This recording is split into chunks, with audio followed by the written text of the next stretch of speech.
യാത്ര അടക്കമാണ് 5 ദിവസം. എവിടേക്കാണെന്നറിയണ്ടേ? ഹൈദരാബാദിലേക്ക്. അപ്പം ഞങ്ങൾ കോഴിക്കോട് റെയിൽവേ സ്റ്റേഷനിൽ എത്തിയിട്ടുണ്ട്. അവിടെ നിന്നാണ് ട്രെയിൻ കയറുന്നത്. രാവിലെ 7:45 ട്രെയിന്. അപ്പം ഞങ്ങളൊരു 6:30 വീട്ടിൽ നിന്ന് ഇറങ്ങി രാവിലെ ഭക്ഷണമൊക്കെ കഴിച്ച് ബ്രേക്ക്ഫാസ്റ്റൊക്കെ കഴിച്ചേരാണ് വീട്ടിൽ നിന്ന് ഇറങ്ങിയത്. അപ്പം ഞങ്ങൾ 3 ഫാമിലിയാണ് പോകുന്നത്. അപ്പോൾ ഓരോ ഫാമിലിയും അവരുടെ വണ്ടി എടുത്ത് ഞങ്ങൾ കോഴിക്കോട് റെയിൽവേ സ്റ്റേഷനിൽ ഒത്തുചേരുകയായിരുന്നു. ഞങ്ങൾക്ക് ഹൈദരാബാദിലേക്കുള്ള ട്രെയിന് പാലക്കാട് നിന്നാണ് ബുക്കിംഗ് കിട്ടിയത്. 2 മാസങ്ങൾക്ക് മുന്നേ ബുക്ക് ചെയ്തിരുന്നു. അതിനാൽ ഞങ്ങൾ കോഴിക്കോട് നിന്ന് ഒരു ലോക്കൽ ട്രെയിനിലാണ് പോയത്. അതുകൊണ്ട് കോഴിക്കോട് നിന്ന് കയറിയപ്പോൾ കുറച്ച് റഷ് ഉണ്ടായിരുന്നു. ഞങ്ങളെല്ലാവരും നിന്നതാണ്. കുറച്ച് കഴിഞ്ഞപ്പോൾ എല്ലാവർക്കും സീറ്റ് കിട്ടി. ഞങ്ങൾ ഭക്ഷണങ്ങളൊക്കെ കൊണ്ടുവന്നിരുന്നു. പിന്നെ ബ്രേക്ക്ഫാസ്റ്റ് ഞങ്ങൾ ട്രെയിനിൽ നിന്ന് തന്നെ കഴിച്ചു. ഇഡ്ഡലിയും സാമ്പാറും ഉപ്പുമാവും ഒക്കെ ഉണ്ടായിരുന്നു. അതൊന്നും വീഡിയോ എടുക്കാൻ കഴിഞ്ഞില്ല കേട്ടോ. പിന്നെ ഞങ്ങൾ നല്ല കാഴ്ചകളൊക്കെ കണ്ടു. ഇത് യാത്ര തുടർന്നു. വളരെ നല്ല സന്തോഷം നിറഞ്ഞൊരു യാത്രയായിരുന്നു. മക്കൾക്കും മുതിർന്നവർക്കും എല്ലാവരും നല്ല അടിച്ചു പൊളിച്ച് ഞങ്ങൾ യാത്ര തുടർന്നു. പിന്നെ ഞങ്ങൾ കുറേ സ്നാക്സൊക്കെ കയ്യിൽ കരുതിയിരുന്നു കേട്ടോ. ഒരു ദിവസം മുഴുവനുള്ള യാത്രയാണല്ലോ. പിന്നെ അതേപോലെ ഫ്രൂട്ട്സൊക്കെ കട്ട് ചെയ്ത് പാത്രത്തിലാക്കി കൊണ്ടുവരികയും ചെയ്തു. അങ്ങനെ ഞങ്ങൾ ഏകദേശം ഒരു 11:30 ആയപ്പോൾ പാലക്കാട് എത്തി. ഞങ്ങളുടെ ഹൈദരാബാദ് ട്രെയിന് 2 മണിക്കാണ്. അതുകൊണ്ട് അതുവരെ ഞങ്ങളവിടെ റെസ്റ്റ് എടുത്തു. പാലക്കാടുള്ള ഒരു നല്ല ഹോട്ടലിൽ നിന്ന് ഒരു ഏകദേശം 1 മണിയൊക്കെ ആവുന്ന നേരം ഭക്ഷണം കഴിച്ചു. ഞങ്ങൾ അടുത്ത ട്രെയിനിന് വേണ്ടി വെയിറ്റ് ചെയ്തിരിക്കുകയാണ്. അപ്പോഴാണ് ഞങ്ങൾക്ക് കയറാനുള്ള ട്രെയിൻ വന്നു. ഞങ്ങൾ 3rd AC ആണ് ബുക്ക് ചെയ്തത്. അത്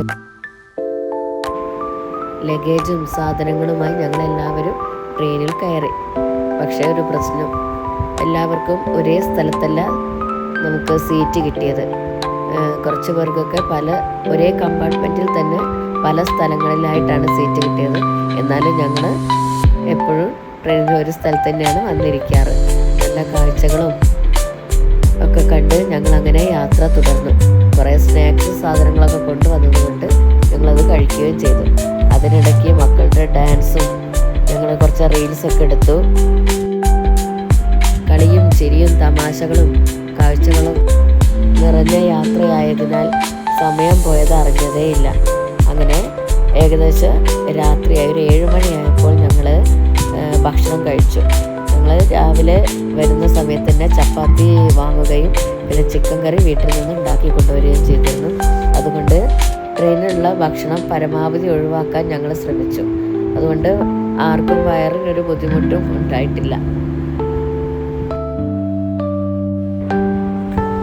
അങ്ങനെ മക്കളൊക്കെ കൂടി ചേർന്ന് അവർ ട്രെയിനിൽ നിന്ന് യോനോ കളിക്കുകയാണ്. അതേപോലെ ഞങ്ങൾ അന്താക്ഷരി അങ്ങനെ പല കളികളും കളിച്ച് സമയം പോക്കി. പിന്നെ രാത്രി ഓരോരുത്തരും അവരുടെ ബെഡിൽ പോയി കിടന്നുറങ്ങി.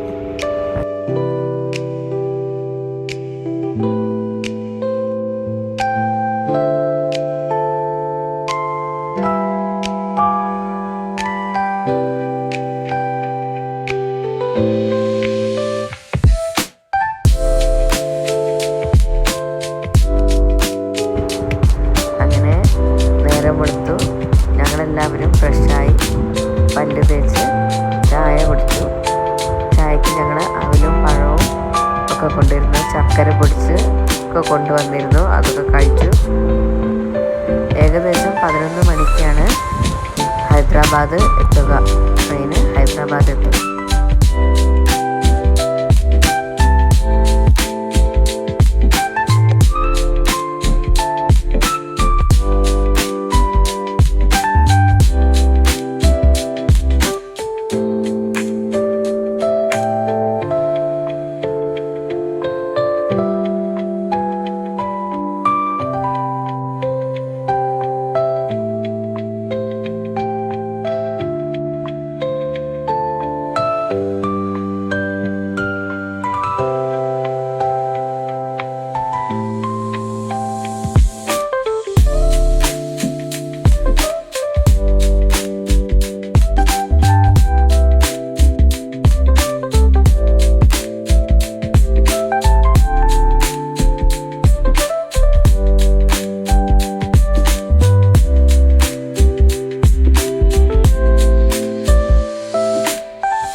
അങ്ങനെ അവസാനം ഞങ്ങൾ ഹൈദരാബാദ് സെക്കന്ദ്രാബാദ് റെയിൽവേ സ്റ്റേഷനിൽ വന്ന് വണ്ടി നിർത്തി.